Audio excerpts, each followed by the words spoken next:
বরাকের বাঙালিকে মেরুদণ্ডহীন এবং বরাকি বাঙালি একথা বলার সাহস পায় কী করে প্রশান্ত চক্রবর্তী?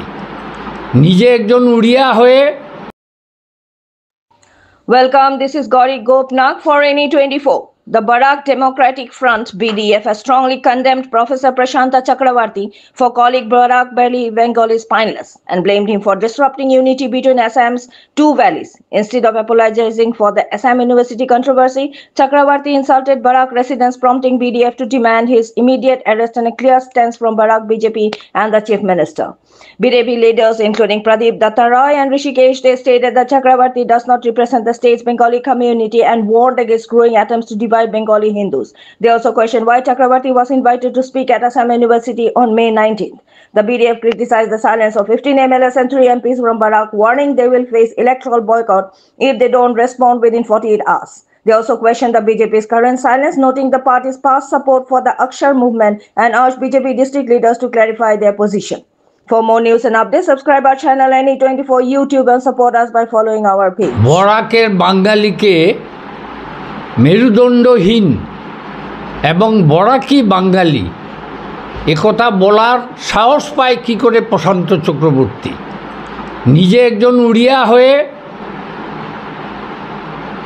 বাঙালি পরিচয় নিয়ে বাংলার বিরুদ্ধে এত বড় কথা বলার সাহস সে পায় কী করে? আমরা বরাক ডেমোক্রেটিক ফ্রন্ট থেকে অবিলম্বে তাকে বাঙালিদের অপমান করার জন্য, আসামের 1,20,00,000 বাঙালিকে অপমান করার জন্য তাকে অবিলম্বে গ্রেপ্তার করার জন্য আমরা দাবি জানাচ্ছি মুখ্যমন্ত্রীর কাছে।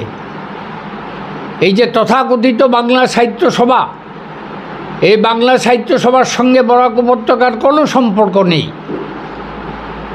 গুটি কয়েক মানুষ আছে, ব্রিটিশ আমলে যেরকম আমাদের রাজাকার ছিল, আমাদের বরাক উপত্যকার ভাষা আন্দোলনের সময় কিছু রাজাকার ছিল, তেমনি বাংলা সাহিত্য সভার নামে কিছু বরাক উপত্যকার রাজাকারের সৃষ্টি হয়েছে। এদের চিহ্নিত করা হোক এবং এদের সামাজিকভাবে বয়কট করা হোক। আজকে বাঙালির বিরুদ্ধে এত কথা বলার পর আসাম বিশ্ববিদ্যালয় আসাম আন্দোলনের ফসল, আসাম চুক্তির ফসল, বিশ্ববিদ্যালয়ের মঞ্চে দাঁড়িয়ে এমন কথা বলার সাহস যে পায়, তার ব্যাপারে মুখ্যমন্ত্রীর কী বক্তব্য আমরা স্পষ্ট জানতে চাই।